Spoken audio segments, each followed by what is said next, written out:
이름 없는 남자 제3장 피아노. 오늘은 머리가 좀 나아진 것 같아. 눈은 여전히 아파. 하지만 더 잘 보여. 이 사람들은 친절해. 하지만 난 그들과 이야기할 수 없어. 내가 무엇을 말할 수 있을까? 리다 없이 난 살고 싶지 않아. 난 리다를 영원히 잃어버렸어. 이제 아무것도 중요하지 않아.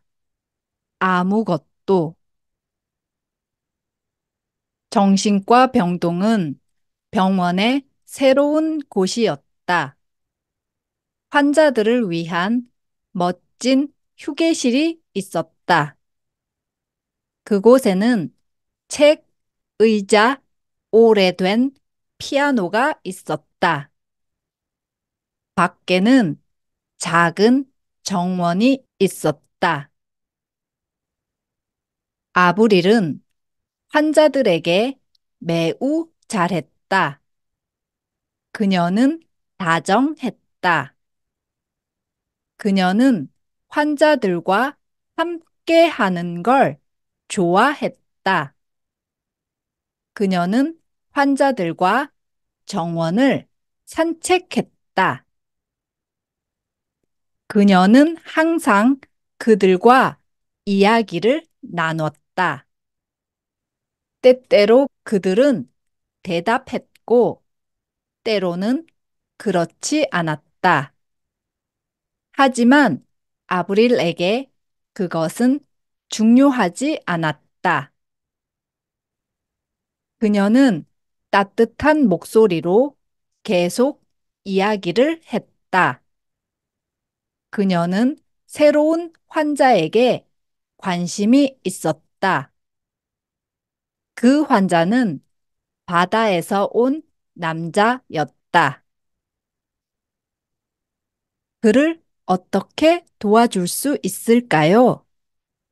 그녀는 센솜 의사에게 물었다.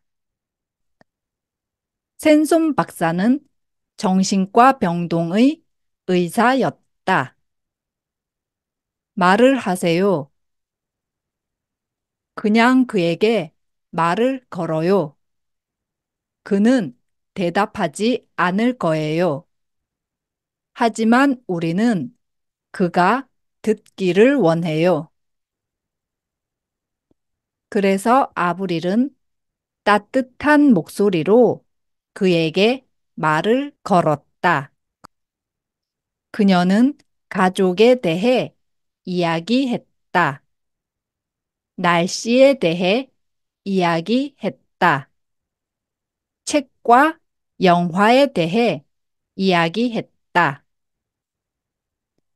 바다에서 온 남자는 아무 말도 하지 않았다. 하지만 그는 듣기 시작했다. 아침에 경찰관이 돌아왔다. 그와 함께 젊은 여자가 있었다. 그녀는 키가 컸다. 그리고 큰 미소를 가졌다. 안녕하세요. 저는 카티아예요. 그녀는 아브릴에게 말했다. 저는 통역사입니다. 아브릴은 그들을 환자의 방으로 데려갔다. 그는 침대에 누워 그들을 지켜보았다. 카티아가 말하기 시작했다. 그는 눈을 감았다. 그리고 얼굴을 벽 쪽으로 돌렸다. 카티아는 여러 언어로 말했다. 하지만 남자는 움직이지 않았다. 카티아가 멈추었다. 그녀는 경찰관을 바라봤다.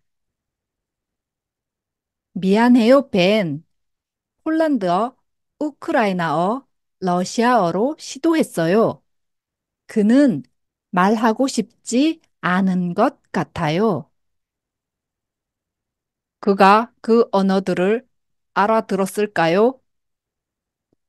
모르겠어요.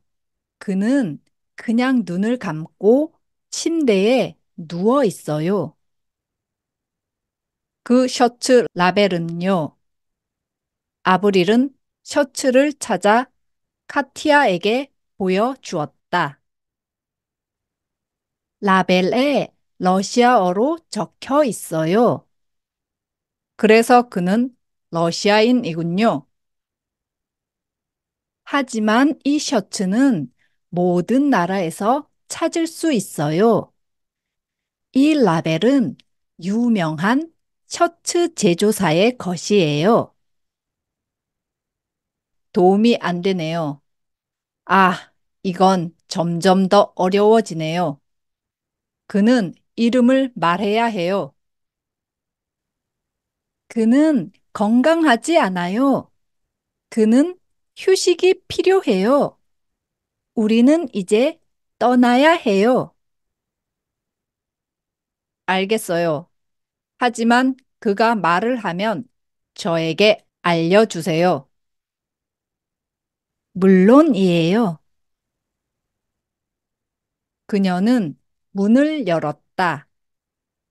그들은 모두 방을 나갔다. 아브릴은 조용히 문을 닫았다. 그날 늦게 아브릴은 환자의 방으로 들어갔다. 그녀는 그의 침대 옆에 앉았다. 그녀는 손에 펜과 종이를 들고 있었다. 들어봐요. 당신은 나에게 말을 할 수 없죠. 하지만 아마도 무언가를 쓸 수 있죠.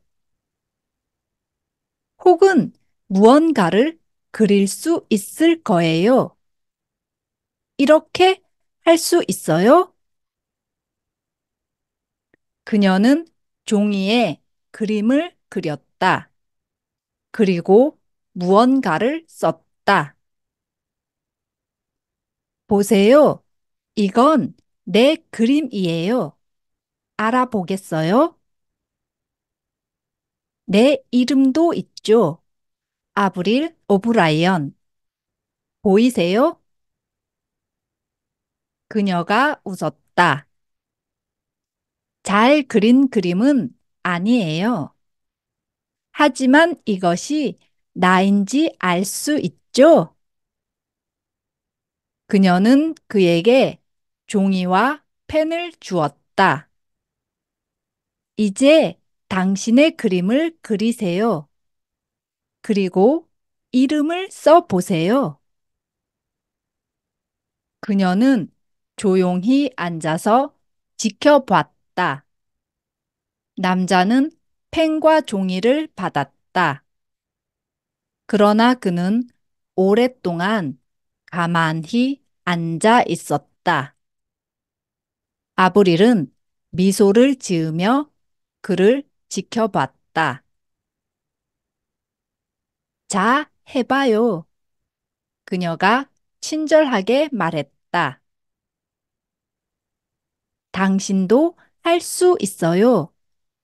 종이는 해치지 않아요. 그림을 그려봐요. 나를 위해 해봐요.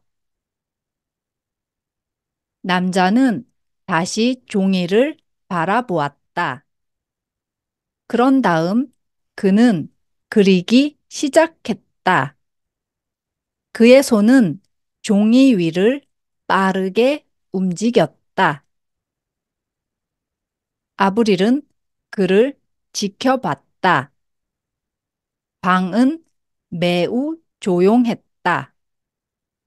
그녀는 종이 위에 팬 소리를 들을 수 있었다. 그리고 다른 소리가 들렸다. 그것은 울음소리였다. 그는 그림을 마치고 고개를 들었다. 그의 얼굴에는 눈물이 흘러내렸다. 아브릴은 그의 손에서 종이를 받았다. 그것은 피아노 그림이었다. 정말 아름다워요. 피아노네요. 피아노 음악을 좋아하세요? 피아노를 연주해요? 대답은 없었다. 남자는 그의 손을 내려다 보았다. 정말 멋지네요. 저를 따라오세요. 보여줄 것이 있어요. 남자는 침대에서 일어났다. 그는 아브릴과 환자용 휴게실로 갔다. 그는 이곳이 처음이었다. 보세요. 여기에 피아노가 있어요. 환자 한 명이 우리에게 준 것이에요. 무언가 연주해 주시겠어요? 남자는 피아노 앞에 앉았다. 아브릴은 피아노 옆 의자에 앉았다. 오랫동안 그는 가만히 앉아 있었다. 그는 피아노를 바라보았다. 그러다가 아주 천천히 그는 손가락으로 피아노 건반 하나를 눌렀다. 아브릴은 기다렸다. 그러나 음악은 나오지 않았다. 남자는 한 음만을 반복해서 눌렀다. 점점 더 빠르게, 점점 더 크게, 그러다 멈췄다. 눈물이 그의 얼굴을 타고 흘러내렸다. 그는 얼굴을 손으로 감쌌다. 그는 한 단어를 속삭였다. 리다, 리다. 그는 갑자기 일어났다. 그리고 빠르게 방을 나갔다. 그는 다시 침대로 돌아갔다. 아브릴은 센솜 의사에게 갔다. 그가 말을 했어요. 그는 한 단어를 반복해서 말했어요. 하지만 제가 잘 듣지 못했어요. 그건 리더처럼 들렸어요. 그게 무슨 의미일까요? 센솜 의사는 고개를 저었다. 리더? 모르겠어요. 하지만 흥미로운 점은 피아노예요. 어쩌면 음악이 열쇠일지도 몰라요. 내일 그를 다시 피아노로 데려가세요.